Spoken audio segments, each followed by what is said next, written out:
Hello guys, അസ്സലാമു അലൈക്കും. അപ്പോൾ ഇന്ന് ഞാൻ നമ്മുടെയൊക്കെ സ്വന്തം ചിക്കൻ കറി എങ്ങനെയാണ് സിമ്പിളായിട്ടും അതുപോലെ ഈസി ആയിട്ടും ഭയങ്കര പെർഫെക്റ്റ് ആയിട്ടും ഉണ്ടാക്കാൻ പറ്റുക എന്നുള്ളതാണ് കേട്ടോ കാണിച്ചു തരുന്നത്. സ്പൈസി ആയിട്ട് ഞാൻ കൂടുതൽ ഉപയോഗിക്കില്ല, കാരണം മക്കൾക്ക് കൊടുക്കേണ്ടതുകൊണ്ട് എനിക്കും അധികം സ്പൈസി ഒന്നും താല്പര്യമില്ല. അപ്പോൾ നിങ്ങൾക്ക് വേണമെങ്കിൽ അതിലൊക്കെ ചേഞ്ച് വരുത്താം കേട്ടോ. പിന്നെ നിങ്ങളുടെ ടേസ്റ്റ് അനുസരിച്ച് നിങ്ങൾക്ക് എന്തും ചെയ്യാം. അപ്പോൾ നമ്മൾ ഇങ്ങനെ ഉണ്ടാക്കുന്നതനുസരിച്ചിട്ട് നിങ്ങൾ അതിങ്ങനെ ചെയ്യണമെന്ന് യാതൊരു നിർബന്ധമില്ല. നിങ്ങൾക്ക് നിങ്ങളൊരു ടേസ്റ്റ് വൈസിൽ കാര്യങ്ങൾ ഉണ്ടാവുമല്ലോ, അപ്പോൾ അതുപോലെ ചെയ്യാം. അപ്പോൾ ഇൻഷാല്ലാഹ് ഇന്നത്തെ വ്ളോഗിലേക്ക് വീഡിയോക്ക് കിടക്കാം. അപ്പോൾ ഇതിൽ വീഡിയോ സബ്സ്ക്രൈബ് ചെയ്തിട്ട് വാച്ച് ചെയ്യാൻ ശ്രമിക്കണം കേട്ടോ. പിന്നെ വീഡിയോ ഇഷ്ടപ്പെട്ടാൽ ലൈക്ക് ചെയ്യാനും പിന്നെ എന്തെങ്കിലും അഭിപ്രായം ഉണ്ടെങ്കിൽ കമൻറ്റ് ബോക്സിൽ ഇടാനും മറക്കരുത് കേട്ടോ. ഫുള്ള് വാച്ച് ചെയ്യണേ, എന്നാലേ ഉള്ളൂ ഇതിൻ്റെ റെസിപ്പി കാര്യങ്ങളും ഫുള്ളായിട്ടുള്ളത് കാണാൻ കഴിയുള്ളൂ.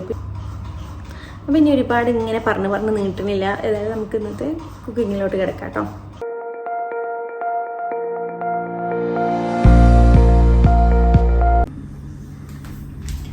അതിനാദ്യം ഞാൻ 4 മീഡിയം സൈസ് സവാള എടുത്തിട്ടുണ്ടായിരുന്നു. ഒന്ന് ഞാൻ കട്ട് ചെയ്തിട്ടുണ്ട്. അപ്പോൾ അത് പിന്നെ 4 തക്കാളിയും പിന്നെ 2 പച്ചമുളക് കേട്ടോ. പിന്നെ ഇങ്ങനെ വെളുത്തുള്ളിയും ചെറിയുള്ളിയും ഇഞ്ചിയും ഇതൊന്ന് ക്രഷ് ചെയ്തിട്ട് എടുക്കണം കേട്ടോ. അപ്പോൾ ഇതൊന്ന് കട്ട് ചെയ്തിട്ട് കൊണ്ടുവരാം. ഞാൻ അധികം ലാഗ് അടുപ്പിക്കാൻ വിചാരിക്കില്ല, കാരണം ഇത് പെട്ടെന്ന് ഈസി ആയിട്ട് എങ്ങനെ കുക്ക് ചെയ്യാമെന്നല്ലേ പറയണേ. അപ്പോൾ അതുകൊണ്ട് പെട്ടെന്ന് തന്നെ ഞാൻ പരിപാടി കഴിപ്പിച്ചു തരാം കേട്ടോ. ഓക്കെ, അപ്പോൾ അതൊന്ന് കട്ട് ചെയ്യട്ടെ.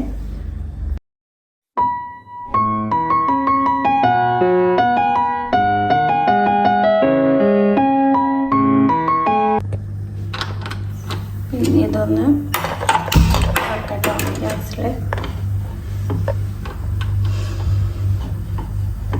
ഒന്ന് ചൂടാവട്ടെ ചട്ടി. അപ്പോൾ ആ ഒരു ടൈം കൊണ്ട് നമുക്ക് ഇതൊന്ന് ക്രഷ് ആക്കാം കേട്ടോ. അപ്പോൾ ചട്ടി ചൂടാക്കിയപ്പോൾ ഞാൻ ഈ സവാളയ്ക്ക് ഇങ്ങനെ അരിഞ്ഞാൽ ചട്ടി തന്നെ നേരിടാം കേട്ടോ. അപ്പോൾ കുറേ പാത്രങ്ങൾ വരയ്ക്കാൻ എനിക്ക് ഇഷ്ടമില്ല. അപ്പോൾ അതുകൊണ്ട് ഞാൻ അവർക്ക് വെളിച്ചെണ്ണ കേട്ടോ ഒഴിച്ച് തരുന്നത്. അങ്ങനെ പ്രത്യേകിച്ച് അളവൊന്നും ഞാൻ പറയുന്നില്ല, കാരണം എനിക്ക് ഇഷ്ടമുള്ള അളവിലുണ്ടാകും. കാരണം നമ്മളിപ്പോൾ ഇങ്ങനെ അളവൊക്കെ കണ്ട് തിരഞ്ഞ് പിടിച്ചുണ്ടാക്കുമ്പോഴത്തേനും നമുക്ക് ഈസി എന്നുള്ള മെത്തേഡ് പിന്നെ നമ്മൾ മറക്കേണ്ടി വരും. അതുകൊണ്ട് നമ്മുടെ ഒരു കണക്കിന് കേട്ടോ ഇത് തന്നെ ഞാൻ കുറച്ച് ഉപ്പിടുന്നുണ്ട്. ഈ ഉള്ളി ഒന്ന് സോഫ്റ്റാവാൻ വേണ്ടിയിട്ടുള്ള ഉപ്പ് കുറച്ച് ഇടുന്നുണ്ട് കേട്ടോ. അപ്പോൾ ഈ ഒരു സമയത്തിന് നമുക്ക് പച്ചമുളകും ചേർത്ത് കൊടുക്കണം. അപ്പം ഞാൻ ഈ ഒരു ടൈമിൽ തന്നെ പച്ചമുളകും ആഡ് ചെയ്ത് കൊടുക്കുന്നുണ്ട്. എന്നാൽ സവാളൻ്റെ കൂടെ നന്നായിട്ടൊന്ന് സോട്ടായി വരും പച്ചമുളക് കേട്ടോ. പിന്നെ ഞാൻ അധികം ഒരു സ്പൈസി ആയിട്ടുള്ള കറി ഉണ്ടാക്കുന്നത് നേരത്തെ പറഞ്ഞ പോലെ എനിക്ക് മോക്കും കൊടുക്കാനുള്ളതുകൊണ്ട്, പിന്നെ ഇവിടെ ആർക്കും അത്ര സ്പൈസി എനിക്കും തീരെ താല്പര്യമില്ല. അപ്പോൾ അതുകൊണ്ട് ഞാൻ അത്ര ഓവറായിട്ടുള്ള സ്പൈസി ഇടണില്ല. ഇഷ്ടത്തിന് നിങ്ങൾക്ക് എത്ര വേണമെങ്കിലും എന്തും ആഡ് ആക്കാം കേട്ടോ. പിന്നെ അതൊക്കെ നമ്മുടെ ഓരോ ആസ് എ ചോയ്സാണ്. എരിവ് ഇഷ്ടമുള്ളവർക്ക് എരിവ് കൂടുതലിടാം. അപ്പോൾ ഇവിടെ ആണെങ്കിലും എൻ്റെ മക്കൾക്കാണെങ്കിലും അത്ര സ്പൈസി ഒന്നും ഇഷ്ടമില്ലാത്ത കൂട്ടത്തിലാണ് കേട്ടോ. അതുകൊണ്ടാണ് ഞാൻ അത്ര ഒന്നും ആഡ് ചെയ്യാത്തത്. പിന്നെ ഇങ്ങനെ സവാള നന്നായിട്ട് സോട്ടാക്കി എടുക്കണം, എന്നാലുള്ളൂ ആ ഒരു കറീൻ്റെ പെർഫെക്ഷൻ നമുക്ക് കിട്ടുള്ളൂ കേട്ടോ. മറ്റേത് ഈ ഒരു സവാള അധികം സോട്ടാവാതെ പൊടികളൊക്കെ ഇട്ടിട്ട് അതിനോട് എനിക്ക് തീരെ താല്പര്യമില്ല. കാരണം അപ്പോൾ ഒരു നമ്മുടെ കറിക്ക് ഏത് കറിക്കാണെങ്കിലും ഒരു പെർഫെക്റ്റ് ആയിട്ടുള്ള ടേസ്റ്റും ലുക്കും കിട്ടില്ല. അപ്പോൾ അതുകൊണ്ട് നന്നായിട്ട് സോട്ട് ചെയ്തെടുത്തിട്ട് വേണം കേട്ടോ പൗഡറൊക്കെ ആഡ് ചെയ്യാൻ വേണ്ടിയിട്ട്. അപ്പോൾ സവാള നന്നായിട്ട് നന്നായിട്ട് സോട്ടായി വന്നിട്ടുണ്ട്. ഇനി അതിലേക്ക് നമുക്ക് ജിഞ്ചർ ഗാർലിക് പേസ്റ്റ് ആഡ് ചെയ്ത് കൊടുക്കാം കേട്ടോ. ഇതിലേക്ക് ഞാൻ ചെറിയുള്ളിയും ആഡ് ചെയ്ത് കൊടുത്തിട്ടുണ്ട്, കുറച്ച് അധികം ചെറിയുള്ളിയും എടുത്തിട്ടുണ്ട്. എനിക്ക് നല്ല നമുക്ക് ഏത് കറി ഉണ്ടാക്കുമ്പോഴും ഇത് ഇങ്ങനെ ഒന്ന് ചേർത്ത് നോക്കിയിട്ടുണ്ടെങ്കിൽ അത് വേറെ തന്നെ ഒരു ടേസ്റ്റാണ് കേട്ടോ. വെളുത്തുള്ളി ഇഞ്ചിയും നിങ്ങൾ ക്രഷ് ചെയ്യുന്ന സമയത്ത് കുറച്ച് ചെറിയ ഉള്ളിയും കൂടി ഒന്ന് എടുക്കുകയാണെങ്കിൽ അതിന് ആ കറിക്ക് നല്ല ടേസ്റ്റ് ഉണ്ടാവും കേട്ടോ. അതിൻ്റെ ഇവിടുത്തെ ഉമ്മമ്മയൊക്കെ ചെയ്യുന്ന പോലെയാണ്. ഉമ്മമ്മ ഇനി ബിരിയാണി ആണെങ്കിലും ചിക്കൻ കറി ആണെങ്കിലും എന്ത് കറിയൊക്കെ ആണെങ്കിലും നമ്മൾ ഇഞ്ചി വെളുത്തുള്ളി ഇട്ട് അടിക്കുന്ന സമയത്ത് അതിലേക്ക് ചെറിയ ഉള്ളിയും കൂടി ഇടലുണ്ട്. അപ്പോൾ അതിൻ്റെ ഒരു ടേസ്റ്റ് വേറെയാണ്. അപ്പോൾ ഇങ്ങനെ ഒന്ന് ട്രൈ ചെയ്ത് നോക്കാം കേട്ടോ. അപ്പോൾ ഇനി പൊടികളൊക്കെ നമുക്ക് ആഡ് ചെയ്ത് കൊടുക്കാം. ഞാൻ ആദ്യം തന്നെ മഞ്ഞൾപ്പൊടിയാണ് ഇടുന്നത്, അതിനുശേഷം കുറച്ച് മല്ലിപ്പൊടി, പിന്നെ ചിക്കൻ മസാല കയ്യിലുണ്ടെങ്കിൽ മാത്രം ചിക്കൻ മസാല ഇടാം കേട്ടോ, അല്ലെങ്കിലും കുഴപ്പമൊന്നുമില്ല. പിന്നെ എരിവിന് വേണ്ടിയിട്ട് കളറിന് വേണ്ടിയിട്ടും കുറച്ച് കാശ്മീരി റെഡ് ചില്ലി പൗഡർ കേട്ടോ. ഞാൻ പറഞ്ഞല്ലോ ഇത് അധികം ഞാനിവിടെ സ്പൈസി ഉപയോഗിക്കണില്ല, അതുകൊണ്ടാണ് കാശ്മീരി റെഡ് ചില്ലി എടുത്തിട്ടുള്ളത്. അപ്പോൾ നിങ്ങളുടെ ഇഷ്ടത്തിനനുസരിച്ച് നിങ്ങൾക്ക് ഇതിലൊക്കെ ചേഞ്ച് വരുത്താം. പിന്നെ ചിക്കൻ മസാല ഇല്ലെങ്കിലും വലിയ കുഴപ്പമൊന്നുമില്ല. കാരണം ഈ ഒരു കറിൻ്റെ പെർഫെക്ഷൻ കിട്ടാൻ വേണ്ടിയിട്ട് മഞ്ഞൾപ്പൊടി, മല്ലിപ്പൊടി, മുളക് പൊടി മാത്രം മതി കേട്ടോ. ഇതിന് നമ്മൾ ശ്രദ്ധിക്കേണ്ട കാര്യം എന്ന് വെച്ചിട്ടുണ്ടെങ്കിൽ നമ്മൾ ഈ പൊടികളൊക്കെ ഇട്ട ശേഷം നന്നായിട്ട് ചെറു തീയിലിട്ടിട്ട് നന്നായിട്ട് റോസ്റ്റ് ചെയ്തെടുക്കണം. എന്നാലുള്ള ആ ഒരു പൊടിൻ്റെ പച്ചമണമൊക്കെ മാറിയിട്ട് ഒന്ന് കറക്റ്റായി ലെവലായി വരുള്ളൂ. അതിനുശേഷം മാത്രം നമ്മൾ തക്കാളി ആഡ് ചെയ്ത് കൊടുക്കാൻ പാടുള്ളൂ കേട്ടോ. പിന്നെ തക്കാളി ഇട്ടതിന് ശേഷം പൊടികൾ ഇടുമ്പോൾ നമുക്ക് പൊടികൾ നന്നായിട്ട് റോസ്റ്റായി കിട്ടിക്കൊള്ളണമെന്നില്ല. കാരണം തക്കാളിയിൽ വെള്ളം ഉള്ളതുകൊണ്ട് പൊടികൾ റോസ്റ്റ് ആവാൻ കുറച്ചും കൂടി ടൈം എടുക്കും. അതുകൊണ്ട് തക്കാളി ഇടുന്നതിന് മുമ്പ് തന്നെ പൊടികൾ ഇടാൻ ശ്രദ്ധിക്കട്ടെ. എന്നാലുള്ളൂ പൊടികളുടെ ആ ഒരു നന്നായിട്ടുള്ള ഫ്ലേവർ കറിക്ക് കിട്ടത്തുള്ളൂ. അപ്പോൾ ഇത്രയും കാര്യങ്ങളൊക്കെ ശ്രദ്ധിച്ചാൽ തന്നെ കറി നല്ല പെർഫെക്ഷൻ ആവട്ടോ. പിന്നെ ചിലർ കാണാം കുക്കറിലൊക്കെ ചിക്കൻ കറി ഉണ്ടാക്കുന്ന ഉള്ളി വഴച്ചിട്ട് സോട്ട് ചെയ്തിട്ട് തക്കാളി ഇട്ടിട്ട് അങ്ങനെ അങ്ങോട്ട് ചിക്കൻ ഇട്ട് കമഴ്ത്തി വെക്കും. അതിനോട് എനിക്ക് വലിയ താല്പര്യമില്ല. ചിലയിടത്തൊക്കെ ഞാൻ കണ്ടിട്ടുണ്ട് എങ്ങനെ അത് കഴിക്കുക. കാരണം ഒരു ടേസ്റ്റും ഫ്ലേവറും കാര്യങ്ങളൊന്നും ഇല്ലാണ്ട് കാണുമ്പോൾ തന്നെ ദേഷ്യം വരും എനിക്ക്.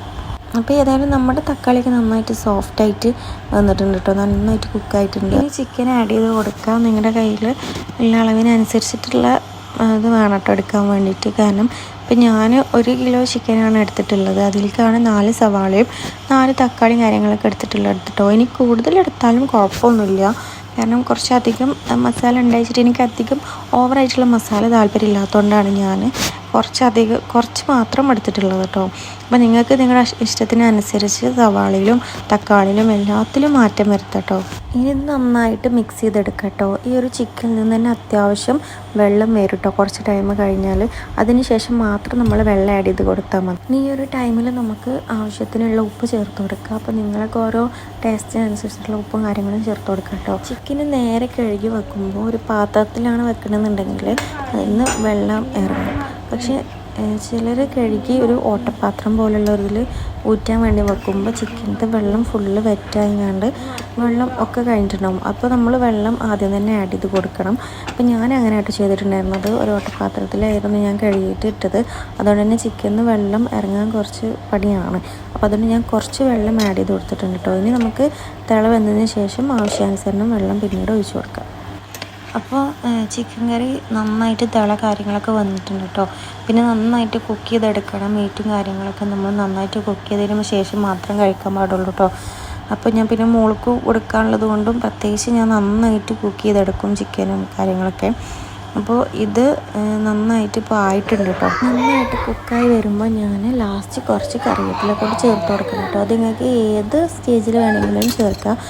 പക്ഷെ ഞാനത് ഈ ഒരു ലാസ്റ്റ് വെച്ചിട്ടാണ് കേട്ടോ ഞാൻ ചേർക്കൽ. എനിക്ക് അതിൻ്റെ ആ ഒരു ഇത് കുത്തൽ കിട്ടുന്നത് ഭയങ്കര ഇഷ്ടമാണ്. കറിയിൽ ഫസ്റ്റ് തന്നെ ഒഴിക്കുമ്പോൾ അതങ്ങനെ അതിൽ ഭയങ്കര മിക്സായിട്ട് പോകും. അപ്പോൾ ഇപ്പോഴാണ് അതിൻ്റെ ഫ്ലേവറും കാര്യങ്ങളൊക്കെ കറിവേപ്പിലേൻ്റെ ഫ്ലേവറും കാര്യങ്ങളൊക്കെ ഇറങ്ങട്ടോ. പിന്നെ ലാസ്റ്റായിട്ട് കുറച്ചും കൂടി കോക്കനട്ട് ഓയിൽ ഒന്ന് തൂവി കൊടുക്കുന്നുണ്ട്. കാരണം അതിൻ്റെ ആ ഒരു ടേസ്റ്റ് മുന്നിൽ നിൽക്കാൻ വേണ്ടിയിട്ടാണ്. അപ്പോൾ ഏതായാലും നമ്മുടെ പെർഫെക്റ്റ് ആയിട്ടുള്ള ചിക്കൻ കറി ഇവിടെ റെഡി ആയിട്ടുണ്ട് കേട്ടോ. നിങ്ങൾ എന്തായാലും ഈ ഒരു രീതിയിൽ ഇതൊന്ന് ട്രൈ ആക്കി നോക്കണം. മസ്റ്റ് ട്രൈ ആണ്. കാരണം അത്രയും അടിപൊളിയാണ് കേട്ടോ. സിമ്പിളാണ് പക്ഷേ ഈസിയുമാണ്. പെർഫെക്റ്റ് ആയിട്ട് ഉണ്ടാക്കാൻ പറ്റിയുള്ളൊരു കറിയാണ് കേട്ടോ. അപ്പോൾ ഞാൻ രാവിലെ മോൾക്ക് സ്കൂളിൽ കൊണ്ടുപോകാൻ വേണ്ടിയിട്ട് കുറച്ച് നെയ്ച്ചോറ് ഉണ്ടാക്കിയിട്ടുണ്ടായിരുന്നു. അപ്പോൾ അതിലേക്കൊന്ന് ട്രൈ ആക്കി നോക്കട്ടെ വെച്ചിട്ടാട്ടോ. അതിൽ നെയ്ച്ചോറും നമ്മുടെ ചിക്കൻ കറിയും നാരങ്ങാച്ചാറിട്ടൊക്കെ. നാരങ്ങാച്ചാറ് പൊതുവെ ഇഷ്ടമല്ല. പക്ഷേ എൻ്റെ അമ്മ ഉണ്ടാക്കിയ നാരങ്ങാച്ചാറിട്ട് ഭയങ്കര ടേസ്റ്റാണ്. അതൊക്കെ ഒന്ന് കൂട്ടി കഴിച്ച് നോക്കട്ടെ. അച്ചാറും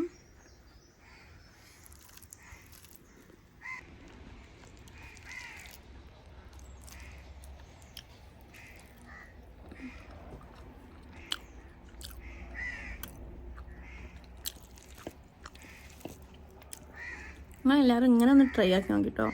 സിമ്പിളായിട്ട് ഉണ്ടാക്കാം. നല്ല പണിയൊന്നുമില്ല. ഈ ഒരു വേർഷൻ തന്നെ നമുക്ക് കുക്കറിൽ വേണമെങ്കിലും ഉണ്ടാക്കാം കേട്ടോ. എനിക്ക് അത്ര ഇഷ്ടമല്ല കുക്കറിൽ വെക്കുന്നതുകൊണ്ട്. അതുകൊണ്ട് ഞാൻ പിന്നെ അത് ട്രൈ ആക്കാത്തത്. അപ്പോൾ എല്ലാവരും ഇങ്ങനെയൊക്കെ ഒന്ന് ട്രൈ ആക്കി നോക്കിയാൽ ഏതായാലും ഫുഡ് കഴിക്കട്ടെ. അപ്പോൾ ഇൻഷാ അല്ലാഹ് ഏതായാലും ഇനി അടുത്ത വീഡിയോയിൽ കാണട്ടെ. എല്ലാവരും സബ്സ്ക്രൈബ് ചെയ്യാനും ലൈക്ക് ചെയ്യാനും ഷെയർ ചെയ്യണമെങ്കിൽ ഷെയർ ചെയ്താൽ മതിട്ടോ. നിർബന്ധമൊന്നുമില്ല. എല്ലാവരും സബ്സ്ക്രൈബ് ചെയ്യും മാക്സിമം. അപ്പോൾ ഇൻഷാ അല്ലാഹ് ഏതായാലും അടുത്ത വീഡിയോയിൽ കാണാം. ടാറ്റാ.